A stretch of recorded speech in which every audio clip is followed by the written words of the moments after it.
Hello students, good morning. Myself DK Verma from Shanti Niketan Jubilee School Motihari. I am going to teach you about some important topics from chapter 1 Civics class 10th, which are too important for us. These chapters we are remaining. Now I am going to teach you about them. Students, these topics of study in this class are vertical power sharing and horizontal power sharing, official religion and official language in Sri Lanka, and two regions means two areas in Belgium, which are Flemish region and Wallon region. Students, we have so far studied that power sharing is very essential in democracy, and without power sharing we can't feel our democratic rights. This power sharing has been referred to here with two countries, and these two countries are Belgium and Sri Lanka. In the initial classes we have studied that Belgium is a country of Europe and Sri Lanka is a country of South Asia and a neighboring country of India too. Students, the first topic of study in this period is vertical power sharing and horizontal power sharing, that is a form of power sharing. Students, we know that whenever powers are shared among different levels of government, such as central government, state governments, and local self governments, it is known as vertical power sharing. In mathematics and science also, whenever some graphs are made, some calculations are done, we take y-axis and x-axis. So whenever we take y-axis, it is vertical, and whenever we take x-axis, it is horizontal. So vertical power sharing here in this chapter means power sharing among central government, state governments, and local self governments.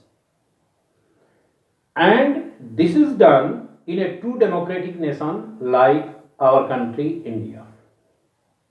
So, in context with forms of power sharing, whenever we come to know about vertical power sharing, we come to know about power sharing among these three levels or tiers of government: central government, state governments, and local self governments. But students, whenever we talk about horizontal power sharing, we talk about power sharing among different organs of the government. And these different organs of the government are executive, legislature, and judiciary. Yes, students, executive is responsible for the implementation of law made by legislature and to create policies for the welfare of people and society. Legislature is that organ of the government that is mainly responsible for making laws and controlling executive. Judiciary is responsible for judicial work, law interpretation. So, law making, law application, and law adjudication are three important functions of these three important organs of the government: law making, law application, and law adjudication. So whenever powers are shared among executive, legislature, and judiciary in the constitution in a democratic country, it is known as horizontal power sharing. So, in a country like India, that is a true example of democracy, we have seen that powers have been shared among different levels of government, different organs of government, and different social groups, political parties, pressure groups, and so on. So, after this, students, there is a topic of study, and that is official religion and official language. Students, we are talking about official religion and official language about Sri Lanka. Why about Sri Lanka? We are talking about official language and official religion about Sri Lanka because we have come to know that Sinhal are the main or the original natives of Sri Lanka. They have always kept a feeling of majoritarianism, and under this feeling, they ruled over the minority, means the Tamils, for a very long time, and this became the main reason of civil war-like situation in the country for many years. But whenever we are talking about official religion, in Sri Lanka we come to know that Buddhism has been accepted in Sri Lanka as the official religion that is mandatory for everyone to keep. And official language in Sri Lanka is Sinhala, which was made essential for everybody living there by making an act in 1956. So students, in Sri Lanka, it is quite clear that Buddhism is the official religion and Sinhala is the official language made essential for everybody living there. And after that, students, here is a topic, and that is different regions or areas of Belgium. Students, we come to know that Belgium is a country of Europe, and it has proved itself to be the best country of accommodation in the world. It is because Belgium made essential provisions of accommodation in the constitution by giving mutual respect to each other, means to each other community, the Dutch speaking, French speaking, and the German speaking people. Yes, students, and due to this help, due to this attitude, Belgium was accommodated very nicely. We have studied in the previous class about how Belgium was accommodated.